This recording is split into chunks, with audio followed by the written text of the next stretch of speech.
اگر آج سے پہلے آپ سے ایسا کچھ ہو گیا تھا یا ہم کیئر نہیں کرتے تھے تو انشاءاللہ اپنے والدین کے ساتھ ادب کا مظاہرہ کرنا ہے، وہ ہمارے بڑے ہیں اور اللہ تعالیٰ نے فرمایا اور ان کے لیے دعا بھی کرنی ہے اگر وہ زندہ ہیں یا مر گئے ہیں۔ بوتھ کیسز اپنے والدین کے لیے دعا کریں، رب ارحمہما کما ربیانی صغیرا، اللہ میرے ان دونوں بزرگوں پہ اپنی طرف سے رحمت اور شفقت نازل کر، جیسا کہ انہوں نے بچپن میں ہمیں بڑے پیار سے بڑا کیا تھا۔ تو ایسے اپنے والدین کے ساتھ اس نے سلوک کرنا ہے۔ تمہارا رب جانتا ہے جو تمہارے نفسوں میں ہے، اگر تم نیک ہوگے تو وہ اوابین کے لیے، وہ رجوع کرنے والوں کے لیے بخشنے والا ہے۔ اللہ تعالیٰ کو پتہ ہے، اللہ تعالیٰ کو ہمیں عذاب دے کے اللہ کو کیا ملنے والا ہے۔ نیکی کے راستے پر چلو گے تو اللہ تعالیٰ اس کا اجر دے گا۔ پھر قرآن پاک نے ہمیں بتایا کہ سب سے پہلا حق ہم پر اللہ کا ہے۔ یہ مراتب ذہن میں رکھیے گا۔ ہم نے سوسائٹی میں موو کرنا سیکھ رہے ہیں، اور پھر آپ اپنے گھر میں اپنے والدین کے لیے بہت ہی شفیق بچہ ہوں۔ بزرگ ہو گئے ہیں، ان کی ہر ضرورت کا دھیان بھی رکھیں، بہت پیار سے ڈیل کریں ان کو، اور زبان سے ان کو کبھی بھی تکلیف نہیں پہنچانی، سخت بول نہیں بولنے، میٹھے بول بولنے ہیں، اور ان کے لیے باڈی لینگویج بھی آپ کی بڑی ہمبل ہونی چاہیے۔ آپ نے اکڑ اکڑ کے نہیں ان سے گفتگو کرنی، اور ان کے سامنے اکڑ اکڑ کے کھڑے نہیں ہونا۔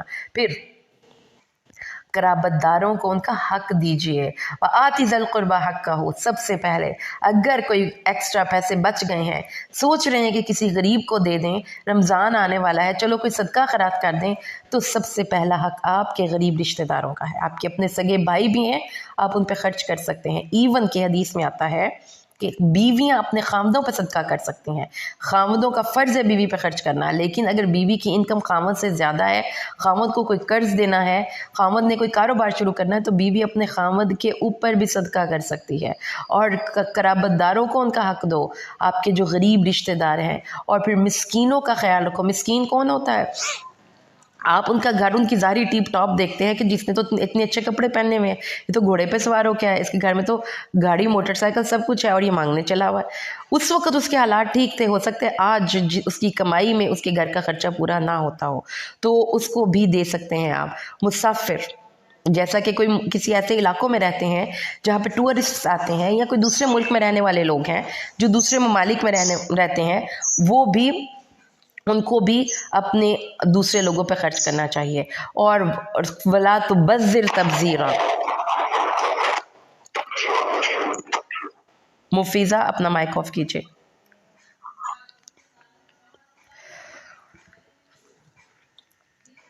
ہیلو، آواز آ رہی میری؟ مفیضہ اپنا مائک آف کیجئے، پھر سے ڈسٹربنس کریٹ ہوتی ہے۔ انم اور مفیضہ کے مائکس چل رہے ہیں۔ ان المبذرین، اور ولا تبذر تبذیرا، اور فضول خرچی سے مال کو نہیں اڑانا، کیونکہ فضول خرچی کرنے والے، اب فضول خرچی کی لسٹ آپ نے اپنی سچویشن میں خود بنانی ہے کہ وہ چیزیں جو ضرورت کی ہیں ان پہ خرچ کرنے میں کوئی حرج نہیں، لیکن وہ چیزیں جو ضرورت کی نہیں، وہ صرف آپ دکھاوے کے لیے خرید رہے ہیں، وہ فضول خرچی کے زمرے میں جاتی ہیں، اور اس فضول خرچی سے اپنے آپ کو روکنا ہے۔ اب اپنی سچویشن میں، مثال کے طور پر اگر آپ ایک گھر والی ہیں، آپ کے گھر میں بہت سے گیسٹ آتے رہتے ہیں، آپ نے کافی زیادہ برتن بنائے ہوئے ہیں، آپ کی ضرورت ہے آپ بنائیں، حضرت ابراہیم نے بنا ہوا بچڑا لے کر آئے تھے، لیکن اگر ضرورت نہیں اور آپ صرف دکھاوا کرنے کے لیے اپنے گھر میں کوئی ڈیکوریشن پیس لے کر آ رہے ہیں، کوئی پردے چینج کر رہے ہیں، بیڈ کورز چینج کر رہے ہیں، تو یہ چیزیں فضول خرچی سے نکلنا ہے ہم نے۔ بہت سی خواتین ڈریسز پہ فضول خرچی کرتی ہیں، بہت ڈریس بنواتی ہیں، بہت سی خواتین گروسریز کافی فضول خرچی سے کرتی ہیں، تو یہ چیزیں آپ نے اپنے گھر کے سچویشن میں بھی دیکھنی ہے، اور چیزوں کو خریدنے کے حوالے سے، چیزوں کو استعمال کرنے کے حوالے سے فضول خرچی سے بچنا ہے، کیونکہ فضول خرچ شیطان کے بھائی ہیں۔ قرآن کہتا ہے، اور آگے اللہ تعالیٰ نے فرمایا، اور نہ ہی اپنے دونوں ہاتھ کھلے چھوڑ دو کہ جو کچھ ہے خرچ کر دو، اور نہ ہی بالکل بند کر لو، اور ان دونوں کے درمیان میں آپ کا خرچ مینجڈ اور مینٹین ہونا چاہیے، بیلنس۔ نہ ہی آپ نے ضرورت سے زیادہ خرچ کرنا ہے، نہ ہی آپ نے فضول کنجوسی کرنی ہے، اور درمیان میں خرچ کرنا ہے۔ اور پھر اگر آپ کو اللہ تعالیٰ نے اولاد کی امید لگائی ہے، اور آپ کو لگتا ہے، کیونکہ آج کے دور میں بھی لوگ 2 بچے یا 3 بچے سے زیادہ کیوں نہیں لیتے کہ ہماری انکم نہیں ہے اتنی، تو اللہ تعالیٰ نے فرمایا کہ اولاد کو بھوک کے ڈر سے مت روکو، اگرچہ کہ اللہ تعالیٰ فرماتے ہیں ہم تمہیں بھی رزق دیتے ہیں اور ان کو بھی دیتے ہیں. ان کا قتل بہت بڑی خطا ہے. اور پھر زنا کے کسی کام کے قریب بھی مت پھٹکو, خواہ وہ فون پہ جسٹ ٹیلی فونک گفتگو کیوں نہ ہو. کیونکہ یاد رکھیے گا کہ جب یہ گرلز اینڈ بوائز کے آپس میں اللیجیٹیمیٹ آؤٹ سائڈ ویڈ لاک جو یہ ریلیشن شپ فزیکل قائم ہو جاتے ہیں, وہ پہلی ملاقات میں ہی آخر تک نہیں پہنچتے. وہ پہلے ایک دوسرے سے کمفرٹیبل ہوں گے, ایک دوسرے کی کمپنی کو انجوائے کریں گے, پھر وہ ایک دوسرے کے ساتھ لانگ ڈرائیو پہ نکلیں گے, پھر اس کے بعد ٹچ کریں گے, پھر ہگ کریں گے, یعنی کہ اس طرح سے آگے آگے بڑھیں گے وہ. تو اس لیے پہلی سٹیپ پر ہی نو کہہ دینے کا قرآن نے ہمیں حکم دیا ہے. ہم نے ان ساری چیزوں کو روکنے کا حکم دیا ہے جو اس ریلیشن کو گرو کرتی ہیں. ٹھیک ہے, تو اسی لیے جو اگر گرلز ہیں, لڑکیاں ہیں, خواتین ہیں, ہمارا انٹریکشن ہو سکتا ہے کسی بھی غیر مرد کے ساتھ, نامحرم رشتوں کے ساتھ, تو قرآن نے ہمیں ان سے گفتگو کا بھی سلیقہ سکھایا ہے کہ ٹو دی پوائنٹس بات کریں اور سخت لہجے میں بات کریں, تاکہ کسی بھی شخص کے دل میں کوئی ذرا جتنا بھی کھٹکا پیدا نہ ہو کہ اس عورت کو میں پٹا سکتا ہوں, اس پہ لائن مار سکتا ہوں. قرآن نے کہا ہے ایسے کسی کام کے قریب بھی نہیں پھٹکنا جو کہ زنا کی طرف لیڈ کرتا ہو, کیونکہ یہ بہت بڑی بے حیائی ہے اور برا راستہ ہے. اور اللہ نے فرمایا اور کسی بھی انسان کو قتل نہیں کرنا. جس کو بھی مظلوم جو قتل کر دیا گیا تو اس کا جو ولی ہے, اس کا ساتھی ہوگا, وہ اس کا بدلہ لے سکتا ہے, لیکن وہ قتل میں زیادتی نہیں کرے گا. پھر مال یتیم کے نزدیک بھی نہیں پھٹکنا. اب آپ ایک ایسی جگہ پہ ہیں کہ آپ کسی کو دے سکتے ہیں, آپ کے پاس زیادہ پیسے ہیں, آپ کسی ایسے بچے کا مال روک لیں جس کا باپ مر گیا ہو, آپ اس کے چاچا یا ماموں یا تایا یا کچھ بھی اس پوزیشن میں ہیں, یا آپ اس بیٹی کا حق روک لیں جو آپ کی بہن ہے اور آپ کے باپ کی جائیداد میں جائز وارث ہے, آپ نہ دیں اس کو, اپنی ماں کو اس کا جائز حق نہ دیں, بیواؤں کے حق روک لینا, یتیم بہنوں کو ان کا حصہ نہ دینا, چھوٹے بچوں کا حق نہ دینا. اور اس کے علاوہ ایسے اگر آپ کو اللہ تعالیٰ نے اس مقام پہ رکھا ہے کہ آپ کے انڈر ملازم ہے, آپ ان کی تنخواہیں روک لیں, یہ سارا کچھ نہیں کرنا. یتم سے ورڈ نکلتا ہے وہ بندہ جو اپنا جائز حق بھی لینے کی پوزیشن میں نہیں, آپ سے وہ نہیں لے سکتا, لیکن آپ اس کا حق روک کے بیٹھے ہوئے ہیں. اللہ تعالیٰ نے فرمایا ہے یہ بھی نہیں کرنا, اور عہد کو پورا کرنا ہے, کمٹمنٹ پوری کرنی ہے. اور آگے اللہ تعالیٰ نے فرمایا کہ جب تم کوئی چیز ناپ کر دو یا تول کر دو تو ترازو کو سیدھا رکھ کے پورا وزن دو, اور بالقسطاس المستقیم, سیدھے ترازو کے ساتھ, کسی طرف بھی جھکاؤ نہیں ہوگا. فیملی افیئرز میں خاص طور پہ مردوں پہ بڑی ذمہ داری ہے, ایک طرف ماں ہے تو ایک طرف بیوی ہے, تو ترازو کے دونوں پلڑوں کو برابر رکھنا ہے, بالکل سیدھی ترازو کے ساتھ. اور اس کے علاوہ ہر جگہ پر آپ نے اپنے منی میٹرز کو بالکل ٹرانسپیرنٹ رکھنا ہے, اس میں کوئی بھی شیڈی افیئرز نہیں ہونے چاہیے اور نہ ہی کوئی کرپشن ہونی چاہیے. یہ اللہ تعالیٰ نے فرمایا. اور پھر کیا فرمایا اللہ تعالیٰ نے فرمایا وہ باتیں جو جن کے بارے میں آپ کو نہیں پتا ان کو پرسو نہ کریں, کہ آپ کو پتہ نہیں, آپ وائرل کانٹینٹ وائرل کر رہے ہیں, آپ افواہیں پھیلانے میں پارٹیسپیٹ کر رہے ہیں, آپ بغیر سوچے سمجھے بات کو آگے پہنچا رہے ہیں. وہ چیز رسول صلی اللہ علیہ وسلم نے فرمایا ہے کسی انسان کے اسلام کی خوبصورتی یہ ہے کہ وہ اس چیز کو چھوڑ دے جو لا یعنی ہو, جس کا اس کو مقصد نہیں. تو یہ اتنی پیاری نصیحت ہے کیونکہ قرآن نے ہمیں ہمیشہ پاور سیونگ موڈ پہ رکھا ہے. قرآن کہتے ہیں اپنی انرجیز کو ویسٹ نہ کریں, اس کو کبھی بھی نیگیٹو سائڈ پہ یا بغیر کسی بھی ایسی جگہ پہ ویسٹ کریں جس کا آپ کو کوئی فائدہ نہیں. اپنی انرجیز کو سیو رکھیں اور اس کو وہاں پہ لگائیں جہاں پہ آپ کی آخرت بن سکتی ہے. اس لیے قرآن پاک نے کہا ہے کہ بیکار کی کھود کرید میں نہیں پڑنا کہ فلاں رشتہ دار. اب یہ ہماری عادت ہے, آپ دیکھیں کہ ہم 2 گھنٹے جو رشتہ دار آپس میں فون پہ باتیں کرتے ہیں تو وہ بس تجسس, دیکھو فلاں نے یہ کر دیا, اس نے اپنی بیٹی کا دیکھا ہے کہاں پہ رشتہ کیا ہے, وہ ادھر فلانی جگہ پہ تھے, ہاں ہم جانتے تھے. مطلب کہ جس کا آپ کی زندگی میں نہ کوئی ڈائریکٹ لنک ہے نہ آپ کو کوئی فائدہ ہے. ہم ان چیزوں میں اپنے آپ کو انوالو کرتے ہیں اور بہت ٹائم ویسٹ کرتے ہیں.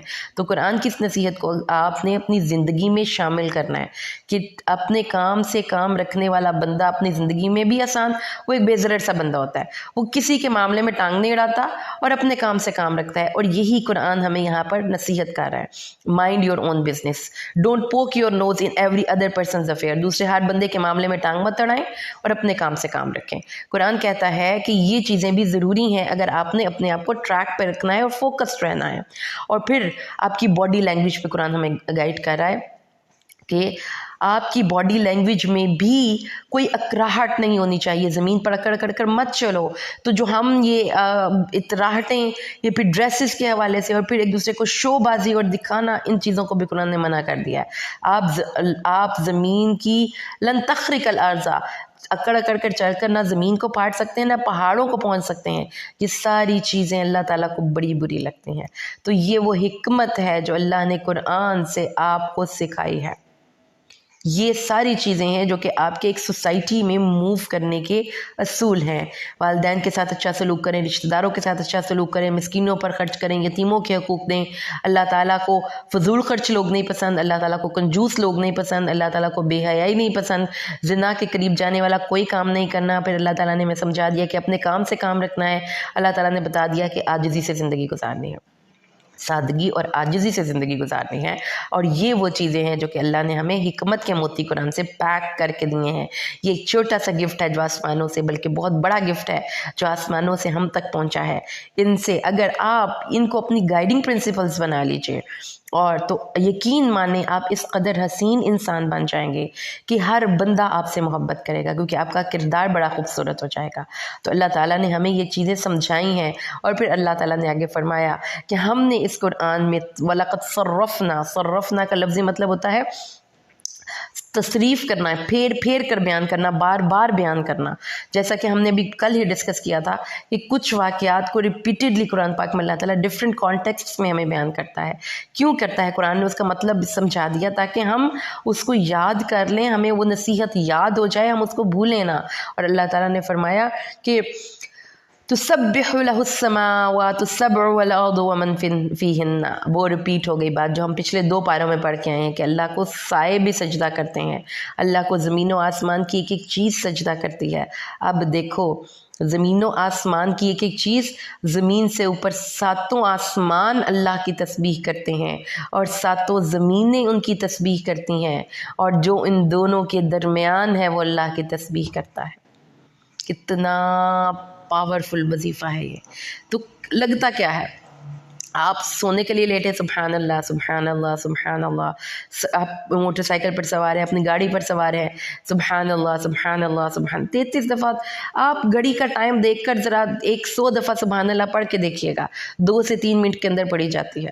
اور اتنا پاورفل وظیفہ ہے کہ 7 آسمان اور 7 زمینیں اور جو کچھ ان کے درمیان ہے، آپ امیجن کریں کیا کچھ ان کے درمیان ہے. ہر چیز اللہ کی تسبیح کرتی ہے. وَإِن مِّن شَيْءٍ إِلَّا يُسَبِّحُ بِحَمْدِهِ. ہر چیز اللہ کی تسبیح کرتی ہے. وَلَٰكِن لَّا تَفْقَهُونَ تَسْبِيحَهُمْ. لیکن تم ان کی تسبیح کو سمجھتے نہیں ہو، تمہارے کانوں میں ان کی آواز نہیں پڑتی. اللہ تعالیٰ اس لیے آئیے ہم بھی مل کر اللہ کی تسبیح پڑھتے ہیں. سبحان اللہ سبحان اللہ سبحان اللہ. اللہ کی ذات ہر چیز سے بلند و بالا ہے اور ہر عیب اور نقص سے پاک ہے. اللہ سبحان اللہ و بحمدہ سبحان اللہ العظیم.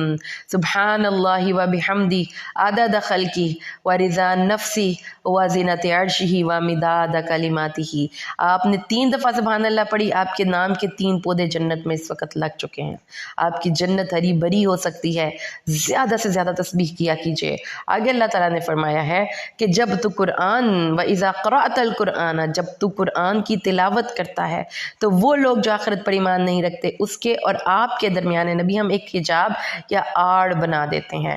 اور اللہ تعالیٰ نے فرمایا اور ہم ان کے دلوں کو کے اوپر پردے ڈال دیتے ہیں کہ اس کو سمجھ نہیں سکتے اور ان کے کانوں میں ثقل ہو جاتا ہے. اللہ تعالیٰ نے فرمایا نحن اعلم بما یستمعون به. ہمیں معلوم ہے جب وہ آپس میں قرآن کو سن کر سرگوشیاں کرتے ہوئے کہتے ہیں، کانوں میں باتیں کرتے ہیں رسول صلی اللہ علیہ وآلہ وسلم کی مجلس میں بیٹھ کر، یہ تو اس آدمی پر تو جادو ہوا ہے، اہمینہ اس کے پاس بیٹھنا. اور اللہ تعالیٰ نے فرمایا کہ یہ ہیں وہ لوگ اور جو نبی صلی اللہ علیہ وسلم کی ٹرولنگ کر رہے تھے، ان کو برا بھلا کہہ رہے تھے. اور قرآن کہتا ہے کہ اے نبی، وہ کہتے ہیں کہ جب ہم ہو جائیں گے مٹی اور ہڈیاں اور تو اس وقت ہمیں اٹھایا جائے گا. یہ تو بعید از عقل بات ہے. تو اللہ فرماتے ہیں کہ تم ہجارہ